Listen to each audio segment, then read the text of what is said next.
Wow. ¿Estamos cansados, eh? Vamos a suspender mejor con la pregunta, ¿no? Vamos allá. No, es broma. Vamos allá. Bueno, Vicente está por ahí.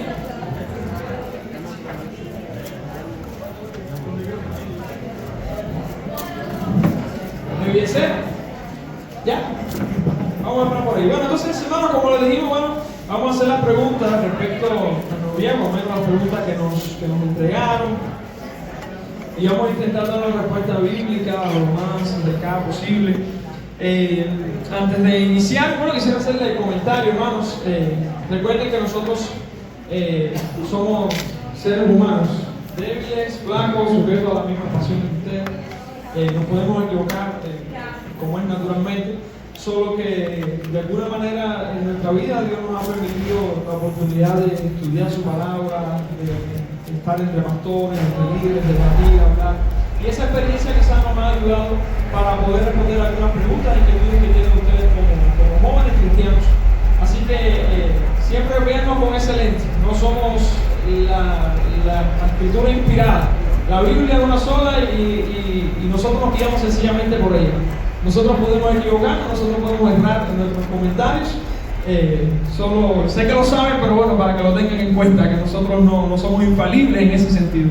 Vamos a hacer lo mejor posible y vamos a intentar aplicar los principios que entendemos de las Escrituras a las situaciones particulares que ustedes nos presentan. Yo creo que, hermanos, incluyen ese comentario en alguna de las respuestas, ¿sabe? El hecho de cómo aplicar principios bíblicos. Y como la Biblia no tiene, como ya lo hicimos por ejemplo con el hecho de que el noviazgo no existe, entonces quiere decir que no puede existir noviazgo. Claro que no, solo que a la hora de guiarnos no vamos a encontrar un versículo que hable del noviazgo, sino principios bíblicos que nos pueden orientar o guiar en ese sentido. Bueno, dada esta introducción, vamos a la primera pregunta. Vamos a empezar fuerte. Bueno, no es tan fuerte nada, pero bueno, yo sé que ustedes dicen: ¿conviene a los novios cristianos besarse? Si en la Biblia no habla con exactitud ni da detalles sobre si es pecado o no.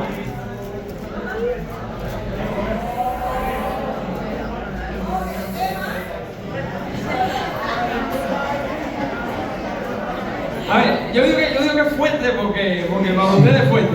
Pero realmente si piensan bien, ya como que ya respondimos anteriormente. Pero bueno, nosotros vamos a intentar nuevamente responder. Adelante. Amén. La pregunta está muy buena y agradezco al joven que la hizo, o a los jóvenes que se reunieron y dijeron: vamos a preguntar esto. Es una buena pregunta y es bueno que se hagan preguntas de este tipo sin ningún temor. No vamos a censurar a nadie.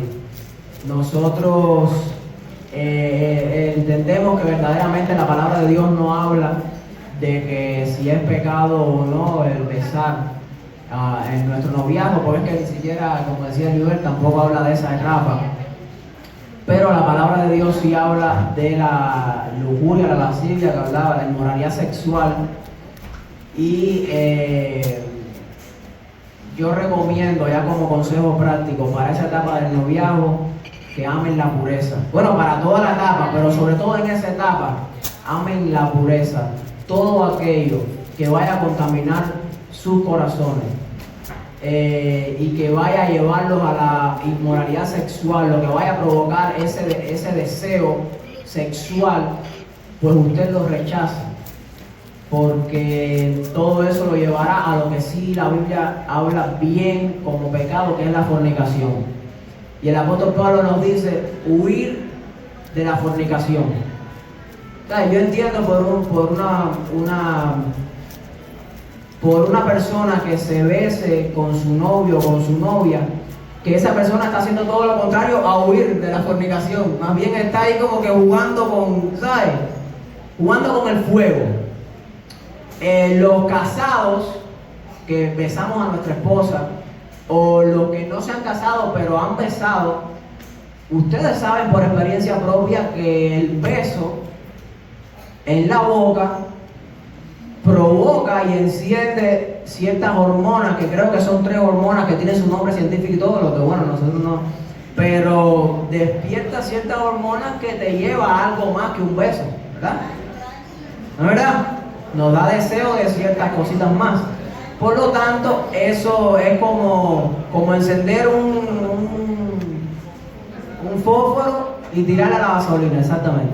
Entonces, nosotros recomendamos a huir de todo eso que vaya a contaminar sus corazones. Por eso es que recomendamos que no se haga bajo ningún concepto. Ame la pureza y huya, vaya al lado opuesto de todo eso, del beso, de los abracitos, del cariño, de estar uno arriba del otro, ni siquiera de mucho roce.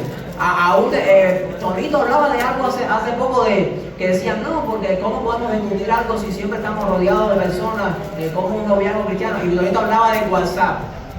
Y eso a mí rápido, pum, me encendió un bombillo y digo, oye, es verdad.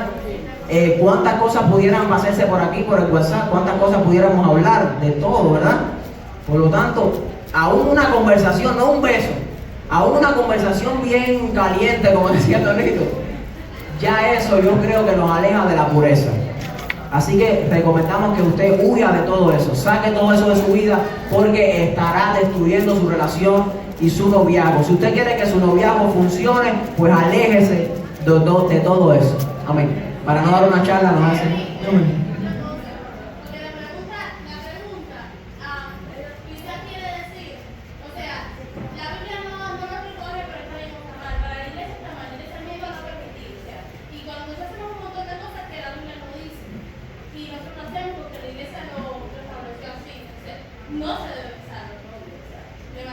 Sí, pero lo que estoy diciendo es que bíblicamente. Sí, pero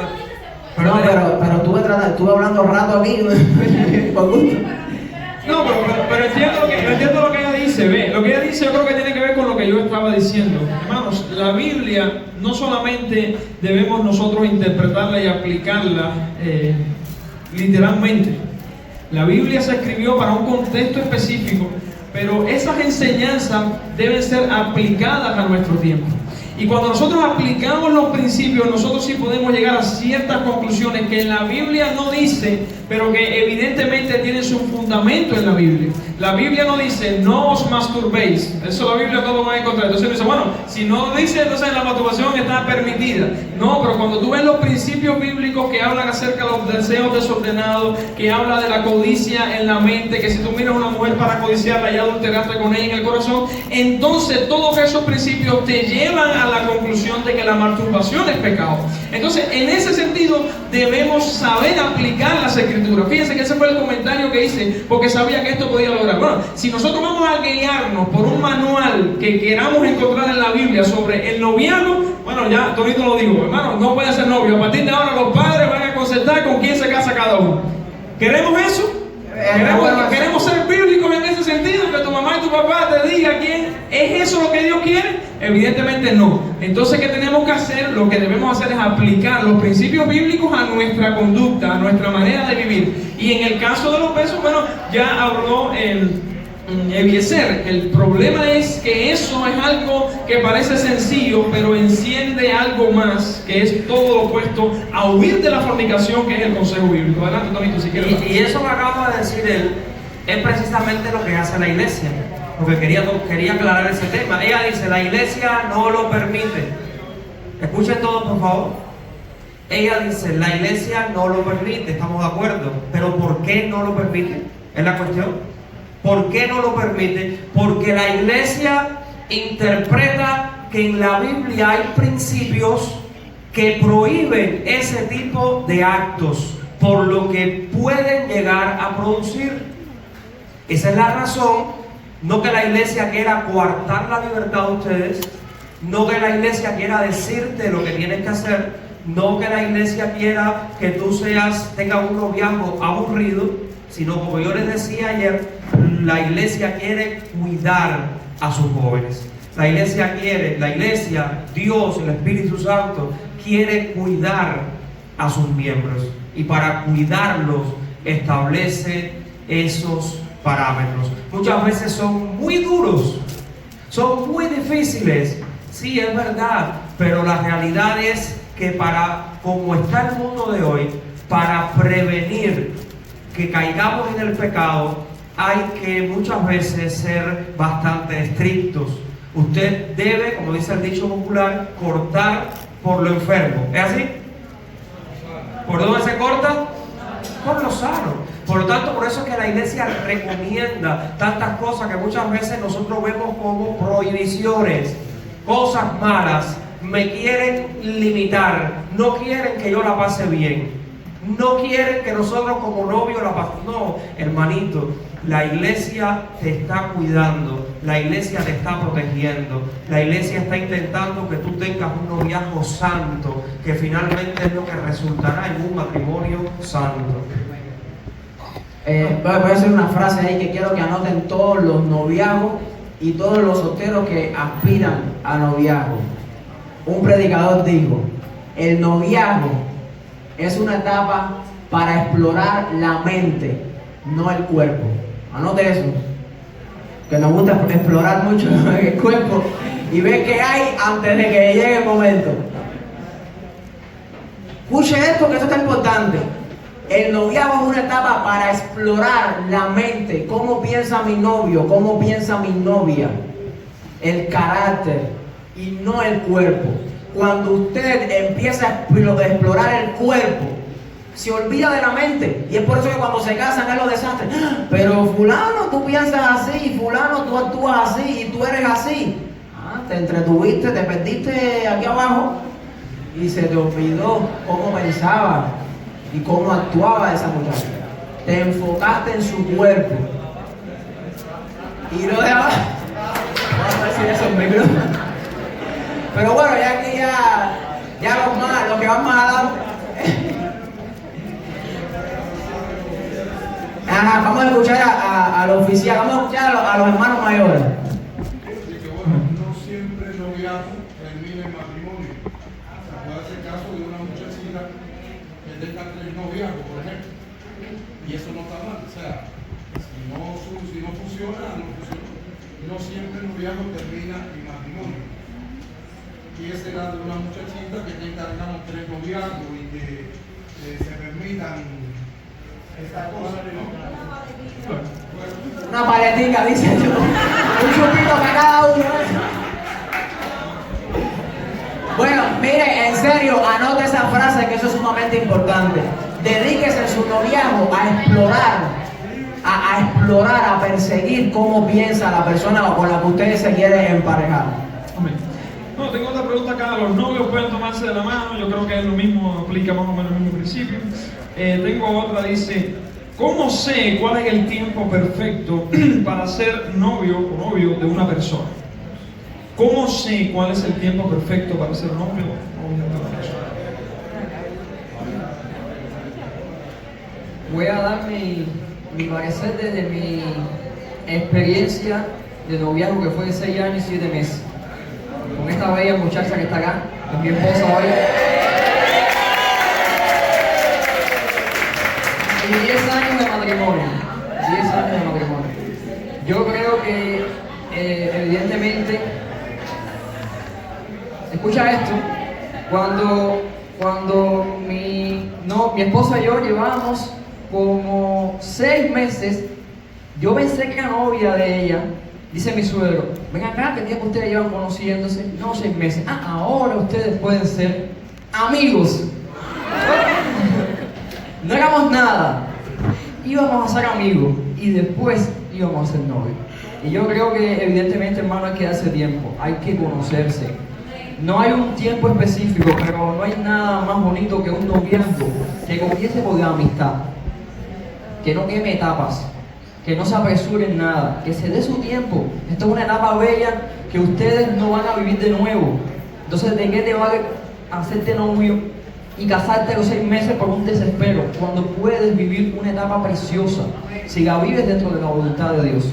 Entonces, mi consejo es: tómate tu tiempo, tómense el tiempo y no hagan nada apresuradamente. Pidan consejo.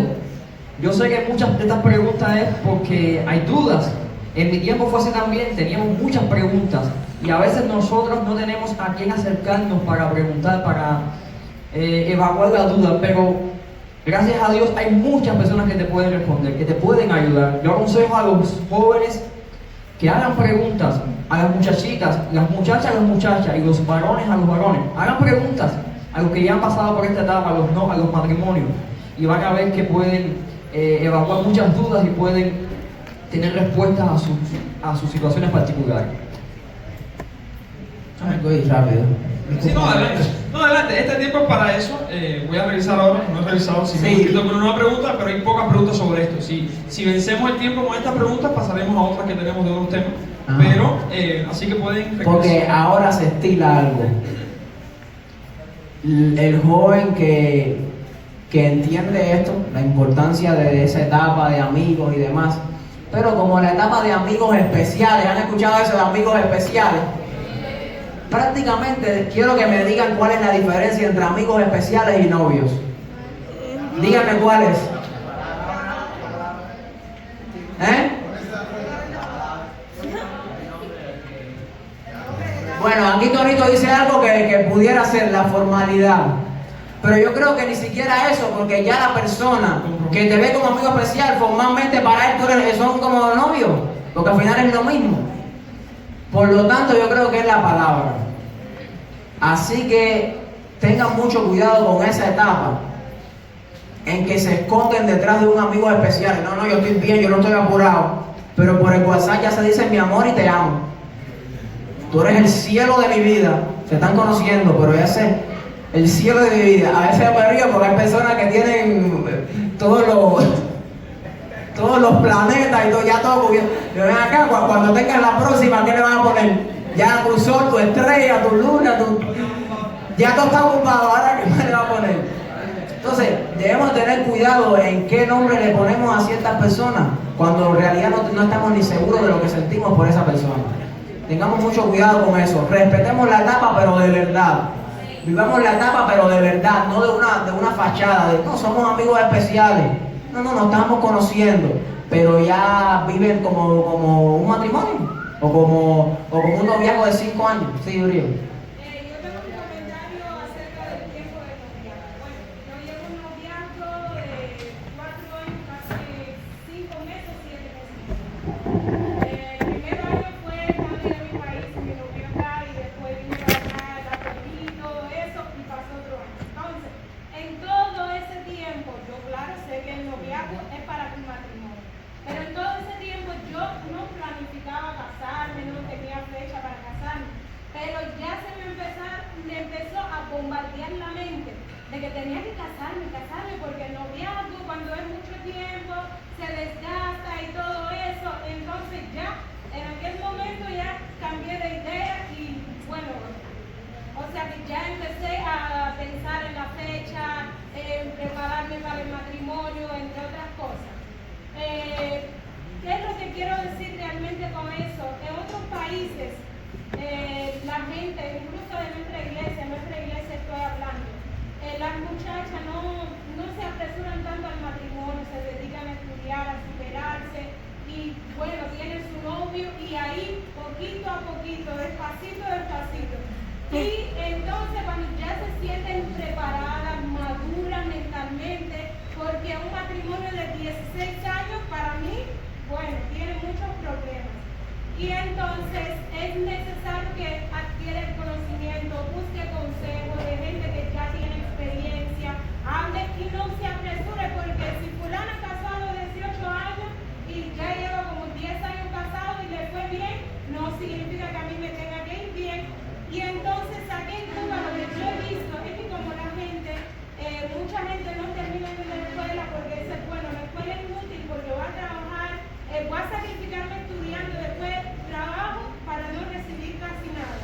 Y entonces ya como no tengo nada para hacer, noviazgo y me caso ya.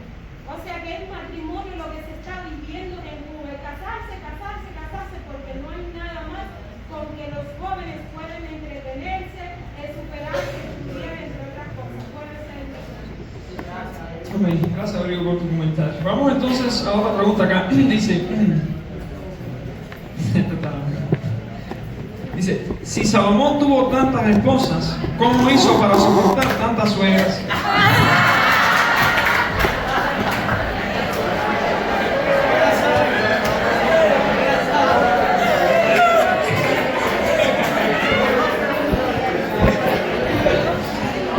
Es que todas las esposas de Salomón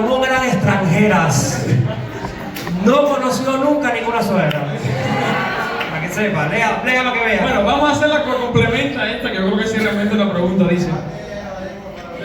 No, estas me están llegando ahora, no me ha dado tiempo, tú sabes, yo las arreglo para que se entienda lo que se pregunta. Si no algo no se entiende, todo el mundo lo va a entender, pero bueno, pues acaso dice: si dos mujeres me aman y yo las amo, y solo puedo estar o casarme con una, ¿cómo hago? Porque la iglesia solo permite tener una mujer si antes tenías tantas como pudieras y ser cristiano o creer en Dios. ¿Sabes? Yo supongo que la pregunta sea, es que en la Biblia exactamente tenemos el caso de Salomón, el caso de, digamos, David, que tuvieron varias mujeres. ¿Eso se aplica para nuestro tiempo? Ok, mire, en primer lugar, esa idea de que yo amo a dos mujeres o a tres, es una idea un poco incorrecta, porque es una interpretación incorrecta de la palabra amor.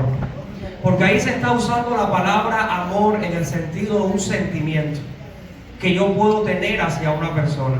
Pero el amor, yo lo dije ayer, no es un sentimiento. El amor es una decisión. Entonces, cuando hablamos de el amor como una decisión que yo decido darme a esa persona y hacer todo por esa persona, entonces estamos hablando de un amor que es hacia una persona. No estamos hablando de que yo sienta, porque si es una cuestión de sentir, vuelvo y repito, si dejamos esto a una cuestión de sentir, estamos en un serio problema, porque la Biblia dice que el corazón es engañoso. La Biblia dice que el corazón es malo, es perverso, y el corazón te hará sentir por dos, no, por 10 mujeres o por 10 hombres. Te hará sentir. Pero el amor verdadero es precisamente, sin importar lo que tú puedas sentir o lo que tus ojos te hagan ver o lo que tu pecado te haga creer, es decidir amar y ser fiel a una persona. La idea de que en la Biblia se permitía varios matrimonios, la realidad es que la sociedad donde se desarrolla la historia bíblica es una sociedad muy diferente a la que nosotros vivimos hoy. La sociedad de hoy ve con malos ojos, además está prohibido la poligamia. Por lo tanto, es una sociedad que cree en el matrimonio de dos personas, un hombre y una mujer. Ya en algunos lugares no es así, pero la realidad es que es un hombre y una mujer. Aún así, los homosexuales de la calle, o sea, cuando uno se le acerca, yo por ahí saliendo a repartir invitaciones me he encontrado con homosexuales y les he invitado en la iglesia como que se quedan, ¿no? ¿Cómo es posible que esa persona se acerque a mí? Porque ellos también saben que nosotros discriminamos ese pecado. Nosotros no fuimos llamados a discriminar nada. Nosotros estamos aquí para enseñar la palabra de Dios, para hablarle al mundo del amor de Cristo, de su sacrificio, del pecado y de todo eso. No fuimos llamados a señalar el pecado, pero la iglesia necesita cambiar en cuanto a ese tipo de pensamiento, necesita estudiar, investigar, conocer mucho sobre el tema del homosexualismo para poder ayudar a la iglesia misma y a la gente que está afuera en la calle. Y que cuando nosotros nos encontremos con una persona que en esa condición, no nos tratemos como una persona extraña, porque tenemos amistades que son fornicarios, que son adúlteros, que mienten, que fuman, que hacen una pila de cosas, pero nos reímos y son nuestros padres, lo que sea. Pero homosexual, para atrás. Y ese tipo de pensamiento tenemos que cambiar. Sí, a ver, quiero aclarar una cosa, lo que dice Río, muy bueno, muy interesante. Quiero aclarar que realmente la iglesia como tal no tiene en su doctrina ningún rechazo hacia ese tipo de pecado. Lo que los tenemos somos nosotros. Los de la iglesia. Somos la gente de la iglesia. No es la organización de la iglesia, la estructura, la doctrina. No es. Somos nosotros, y repito, porque yo entiendo que por nuestra sociedad tenemos un estigma hacia ese tipo de cosas, pero tenemos que trabajar en eso y tenemos que educar en eso y enseñar en eso, y lo consideramos un pecado, y la iglesia nunca aceptará que eso no es un pecado y es normal, la iglesia siempre va a juzgar ese tipo de actitudes como un pecado, pero eso no significa que no podamos recibir a las personas que lo practican y predicarles el evangelio, porque Cristo puede cambiar ese pecado. Porque esa es otra idea que hay por ahí, ¿no? El que practica esas cosas nunca va a cambiar. ¿Usted no cree en el poder de Dios, hermano? ¿No cree en el poder del Espíritu Santo? ¿No cree que el Espíritu Santo puede cambiar cualquier cosa? Es más, tenemos testimonios, quizás no en la iglesia nuestra, pero sí hay testimonios de personas que han tenido ese tipo de deseos y han cambiado. Y después tienen un matrimonio, un hombre y una mujer por toda la vida. Y han cambiado. Y han estado luchando mucho tiempo contra eso. Y lo siguen luchando, pero decidiendo por Dios y por su gloria. Y eso es el evangelio.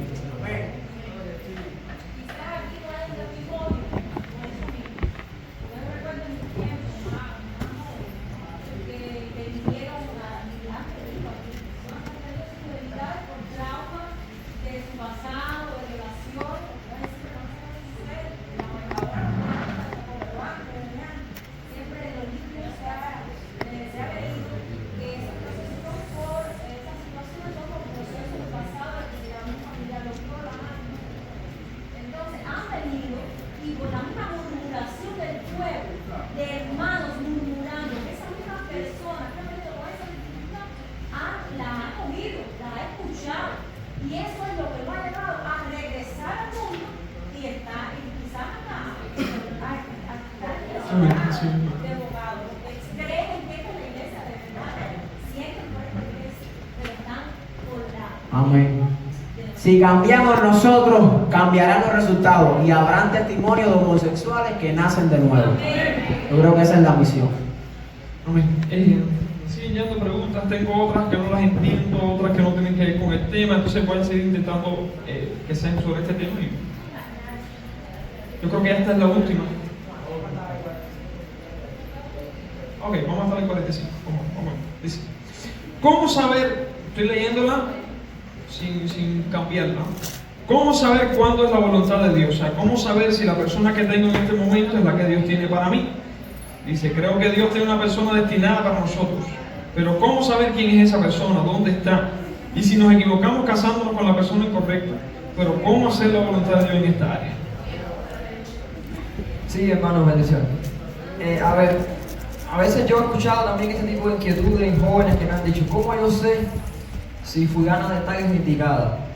A ver, la Biblia no te va a decir, te tienes que casar con Marta, ¿no? Evidentemente. O tienes que trabajar en esto, o tienes que vivir en Cuba. Eso no son respuestas que la Biblia te da. Pero la Biblia sí tiene algo que es la voluntad revelada de Dios, que Dios desea para tu vida. Cuando tú tomas decisiones basadas en la voluntad de Dios, estando dentro de su voluntad, está bien. No importa si te vas a casar con Marta o con María, porque si es dentro de la voluntad de Dios, si son cristianas las dos, que es lo que enseña la palabra, está en tu decisión. Dios no te va a decir, es esta o es esta. Es verdad que tenemos que orar por eso y buscamos indicación de Dios, pero no va a haber una revelación especial. Tiene que ser esta o tienes que hacer esto específicamente. Tenemos que actuar en armonía con la voluntad de Dios que está revelada en su palabra. Para eso tenemos que ir a la Biblia. Y no vamos a encontrar respuestas a las preguntas tan específicas, sino principios, normas generales que nos pueden llevar entonces a tomar una decisión correcta basada en la voluntad de Dios. Y lo que decía también con respecto al amor, que es una decisión. O sea, cuando está dentro de la voluntad de Dios y esos parámetros que Dios ha establecido, cuando tú decidas, bueno, ahí está, la voluntad de Dios, estás decidiendo. Y ya tú, no sé, por tu mente puede pasar, mira, si hubiera sido mejor fulano, venga, no, porque tú decidiste por ella, tú sabes, tú das tu vida y te entregas por esa persona que escogiste. Y así es como realmente, ¿no? Ahí está. Yo iba a hablar de eso. Yo creo que también cuando somos hijos de Dios, el Espíritu nos da testimonio. Yo pienso que el Espíritu de Dios sí da testimonio para algo tan importante como la persona con la que pasaremos el resto de nuestra vida. Yo creo que a Dios le interesa mucho con quién nos casamos. Yo quiero que usted sepa eso porque eso es sumamente importante.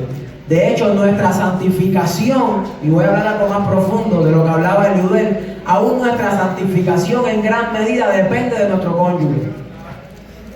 En gran medida nuestro cónyuge nos ayuda en nuestra santificación o no es un peso, un arrastre que uno tiene que hacer, ¿verdad? Entonces, depende si nos casamos con alguien que será ayuda para santificación o un estorbo, una piedra de tropiezo, una piedra en el zapato en el camino.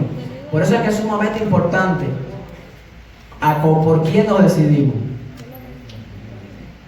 Ajá.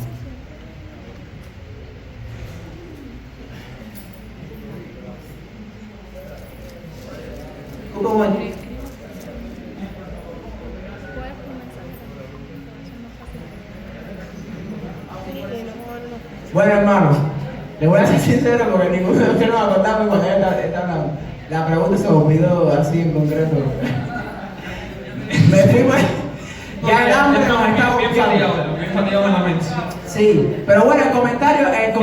Es como saber cuándo es la voluntad de Dios, cómo saber si la persona que tengo en este momento es la que Dios tiene para mí. Cómo saber que es ella y no es otra, cómo saber que no me equivoco, cómo saber si no me caso con la persona incorrecta. Por ahí era yo iba, pero me fui por la otra parte porque a Dios le interesa eso. No es solamente algo independiente de, bueno, es cristiano, es cristiana, ya, vamos para allá, vamos. Yo creo que el Espíritu da testimonio a nuestro corazón. Si usted no está seguro, usted dice, bueno, me gusta, pero tiene esto que no sé si cuando yo no me veo de aquí a 10 años, yo y esa persona solos, viviendo, yo tener que convivir con eso, no, me da miedo. Pues no lo hagas, ya eso es una evidencia para no estar, ¿ves? Si no estás seguro, es una evidencia. El Espíritu de Dios nos da testimonio para saber si esa es la persona indicada o no. Luis René quería decir aquí. Tengo una pregunta que hacer. Hace algún tiempo acá en la iglesia se está viendo unos videos de Otuki que son muy buenos, que instruyen al no noviazgo, y él dice en sus videos que la voluntad de Dios es que tú te cases. Pero yo nací prácticamente en esta iglesia y de que yo estoy creciendo, yo escuché el testimonio de Unai y Isaí que dijeron que buscaron de Dios hasta que no tuvieron confirmación, no se arriesgaron a tener un noviazgo. Escuché el testimonio de Pino y de Yaneisi que se echó 12 horas pidiéndole a Dios en oración, en vigilia, que le confirmara si de verdad era ese el hombre que Dios quería para él. Entonces, últimamente escucho, ya tú no tienes que pedir voluntad de Dios. La voluntad de Dios es que tú te cases. La voluntad de Dios es que tú busques una mujer. O sea, para mí, de cierta manera, últimamente en esto, yo tengo 26 y yo estoy en la iglesia de los 10. Yo siempre escuché desde más niño que había que pedir confirmación en ayuno y oración hasta que tú tuvieras la confirmación. Ya esto va a raíz a que hoy yo tengo muchas amistades que se casaron porque tú me gustas, yo te gusto, nos gustamos y hoy están separados. Sí, hermano, entiendo, pero hay que entender que no todos los casos son iguales. Pero yo, gracias al Señor, estoy felizmente casado y yo no pedí confirmación ninguna. Ya, yo le dije, oye, esto es ello, bíblicamente todo está bien, adelante. Y gracias a Dios hasta ahora, pero no. 10 años de matrimonio no pidió confirmación. Usted puede usar. Porque mira, hay casos no en que siempre es así. Hay casos en que no se necesita la confirmación. Cuando tú sí por ejemplo, yo y Diana, yo no necesité confirmación, ella sí. Ella estuvo años orando para ver si era yo la persona correcta. Pero yo no lo necesité, yo sabía que era lo que yo quería y fui. Tú orabas para que Dios le confirmara a ella. Yo le oraba. Yo estoy seguro, señor, ella que tiene duda. Yo le pedí la mano y me dijo que no, que iba a orar. Yo le dije, está bien, vamos a orar. Yo ahí orando, pero yo para que Dios visítala. Entonces, y otra cosa, tampoco quiere decir que Dios para dar tu testimonio va a bajar del cielo y te va a decir, sí, hijo. Eso no va a pasar, eso no va a pasar. Tienes que darte cuenta de lo que Dios ha dicho en su palabra y saber interpretar las señales, digamos, y no sobrenaturales, porque está, por ejemplo, lamentablemente se ha hablado a veces de esto, del esposo que golpea a su esposa, el abuso en el matrimonio. Y la muchacha dice, oye, pero nunca él, el noviazgo, nunca me levantó la mano, pero sí te ofendía. Si te ofendía con sus palabras, si te ofendía, si te trataba mal, hablándote, no te tocó un pelo, pero ya tú puedes ver en esos indicios lo que puede suceder cuando pueda hacer más que eso. Entonces tenemos que ser sabios a ver las señales, no tanto sobrenaturales, sino lo que tenemos delante, compararlo a la luz de la Biblia. Si evidentemente en el noviazgo te ofendía, te gritaba, te maltrataba sin tocarte un pelo, muy probablemente cuando estés casado van a pasar al golpe físico, al maltrato físico, y las consecuencias van a ser terribles. No, ¿cómo yo hubiera sabido? Tenía que haber prestado atención a la señal. Entonces, tengamos en cuenta esos detalles, porque yo creo que todo eso viene de parte de Dios. No, y creo también algo que añadir. Hay matrimonios que han buscado confirmación y lo han dicho y han dado el testimonio, ¿no?, de que yo me casé porque oré y porque Dios me habló, y han terminado en divorcio. Y han terminado en divorcio. Y lo sabemos. No estoy diciendo algo que no sepa, lo sé. Entonces, yo creo que ahí hay un tratar de Dios con la persona que es de forma diferente, porque todos no somos iguales. Por eso que es muy bonito respetar la diversidad que hay dentro de la iglesia. Si hay algunos que lo consultan todo con Dios tipo pitoniza, ¿saben? Que tiran una piedrecita o ponen dos papelitos y cogen uno. Hay otras, pero y eso lo respetamos. Yo particularmente no creo que sea yo no creo que sea el camino más correcto, pero ¿quién soy yo para criticar eso? Lo respeto a la persona que hace eso, pero tampoco entonces la persona que hace eso puede intentar establecer un parámetro para toda la iglesia, porque entonces y la forma que yo tengo yo personalmente de tener la confirmación con Dios es a través de su palabra. Yo, por lo menos, yo particularmente creo que es a través de su palabra. Yo quiero saber algo de Dios, voy a la Biblia a buscarlo. Si está en la Biblia es de Dios, si no está en la Biblia no es de Dios. Esa es la forma que yo tengo, no me la vas a respetar. Yo tengo que establecer quizás esa como un parámetro para todo el mundo y prohibir las demás. No. Hay una variedad de formas en las que Dios trata, pero la cuestión no está ni siquiera en eso, porque sabemos que hay matrimonios, vuelvo y repito, hay matrimonios que han pedido confirmación de Dios y han durado toda la vida hasta el día de hoy. Hay matrimonios que han pedido confirmación de Dios, han creído escucharla y han terminado en el divorcio. Hay matrimonios que no buscan la confirmación de Dios de esa manera que el hermano ha dicho, sino quizás de otra, y han durado toda la vida, y algunos han parado en divorcio. No se trata de eso. Hay cuestiones más profundas, hay cuestiones de carácter, como decía el hermano, de todo lo que se ha hablado aquí en estos días con respecto al noviazgo, que sí van a apuntar a por lo menos eliminar todas las posibles causantes, porque finalmente cualquier matrimonio puede terminar mal y cualquiera puede terminar bien, pero por lo menos nosotros restringimos todas las causantes que pueden llevar a un matrimonio infeliz. ¿Glorificamos al Señor?